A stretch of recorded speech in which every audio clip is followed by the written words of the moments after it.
सलाम आदाब दोस्तों, मैं डॉक्टर रजीउद्दीन सिद्दीकी। खोज इंडिया में आपका एक बार फिर स्वागत है। हम इस वक्त मौजूद हैं नागपुर के किले के पीछे की जानिब एक टूटे हुए बुर्ज पर। इसके बारे में कहा जाता है कि खाने दौरान ने सन 1637 में बारूद भरकर इसको उड़ा दिया था। इस तरीके से कि 4 बुर्ज यहाँ पर हुआ करते थे। बहरहाल आज हम बात करने के लिए यहाँ पर आए हुए हैं चांद सुल्तान के अहद के ऊपर, उनकी 24 साला हुकूमत के ऊपर। और हम बात करेंगे मराठा शासन की कि किस तरीके से वो नागपुर में स्थापित हुआ।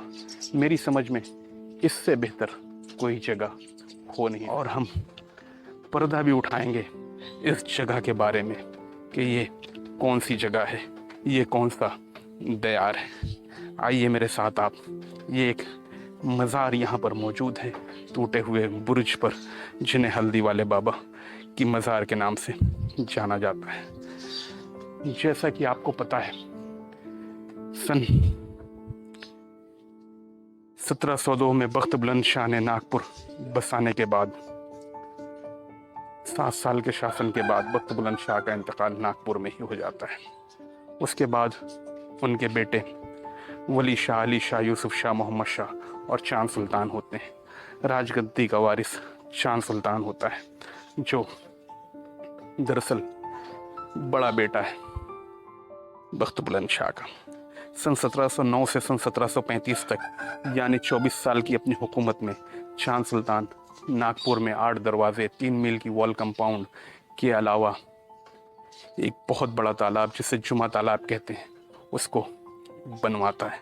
सन 1735 में जब चांद सुल्तान का इंतकाल होता है तो उस वक्त उनकी वाइफ, जिनका नाम इतिहास की किताबों में आता है राजकुमारी रतन कुंवर होता है, उनके 3 बेटे होते हैं, मीर बहादुर अली, बुरहान शाह और अकबर शाह।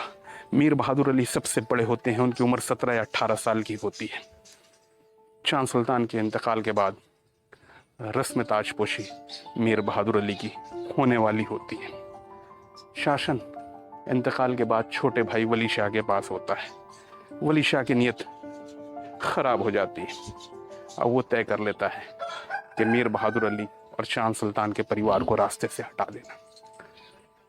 मीर बहादुर अली के निकाह से एक दिन पहले यानी हल्दी की रात, जिस वक्त मीर बहादुर अली को हल्दी लगी हुई थी, जी हाँ दोस्तों, हल्दी की हालत में थे, सुबह निकाह होना था और साथ में ताजपोशी भी होनी थी, वली शाह मीर बहादुर अली के ऊपर हमला करता है और उन्हें शहीद कर देता है।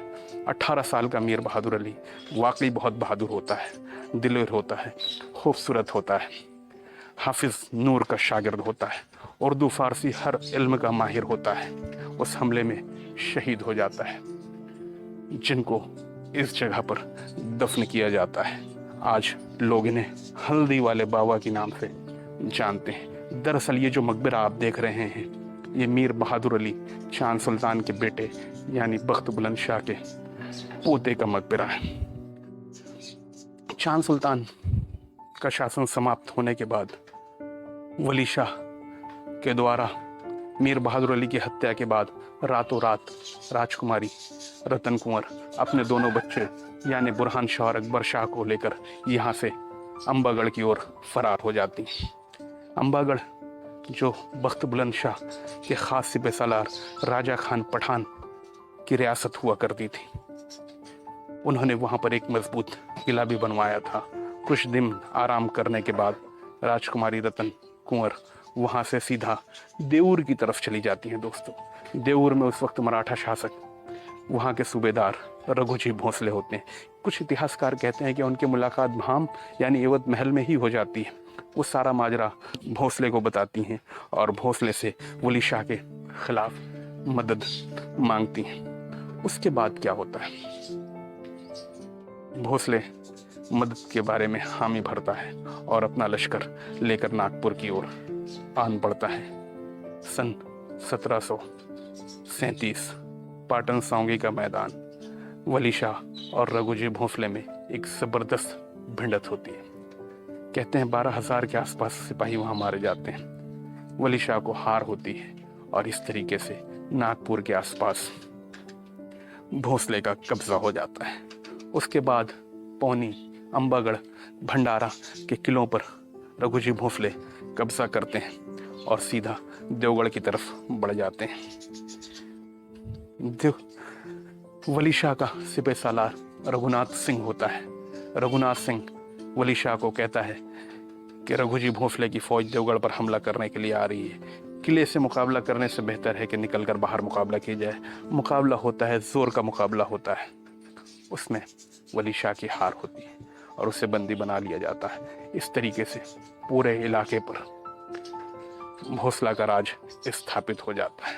लेकिन एक खास बात थी दोस्तों, इस चीज से खुश होकर राजकुमारी रतन कुंवर रघुजी भोंसले को भंडारा, अंबागढ़, बरघाट, सिवनी की जागीर बतौर तोहफा देती हैं और उनसे ये करार करती हैं कि नागपुर की हिफाजत, उनके शासन की हिफाजत रघुजी भोंसले करेंगे।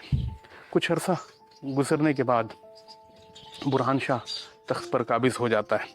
चांद सुल्तान का दूसरा बेटा, उन्हीं का भाई, छोटा भाई अकबर शाह बगावत कर देता है। अकबर शाह को की बगावत को फिर रघुजी भोंसले कुचलते हैं। इतिहासकारों का कहना है कि अकबर शाह यहाँ से सीधे हैदराबाद की तरफ चला जाता है। उसके बाद उसका कुछ सुराग नहीं मिलता।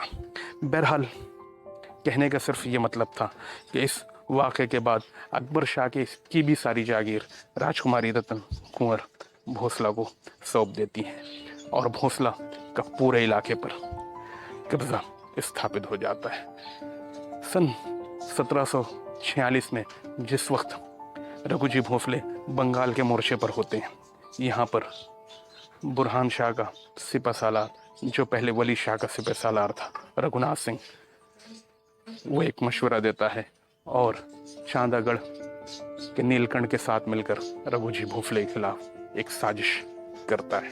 साजिश का पता रघुजी भोंसले को चल जाता है और फिर दोनों के लश्करों के बीच पाटन सावंगी के ही मैदान में एक बार फिर सन 1747 में एक जंग होती है जिसमें रघुनाथ सिंह मारा जाता है। इस तरीके से इस पूरे इलाके पर आज कहें तो छिंदवाड़ा, बैतूल, नागपुर, भंडारा, गढ़चिरौली, सिवनी, बरघाट, बालाघाट, मंडला तक के इलाकों पर रघुजी भोंसले का राज स्थापित हो जाता है। राजकुमारी रतन कुंवर और बुरहान शाह पूरी तरीके से रघुजी भोंसले को यहाँ का राजा तस्लीम कर लेते हैं। रघुजी भोंसले भी खुश होकर, कुछ किताबों में आता है 6 लाख, कुछ किताबों में आता है 65 लाख सालाना का खराज इन लोगों को, बुरहान शाह को देने का करारनामा करता है और 45 से 60 गांव भी पूरी तरीके से इनको देने की बात करता है। बहरहाल मैंने आपको यही बताना था कि किस तरीके से मराठों का शासन नागपुर में स्थापित हुआ।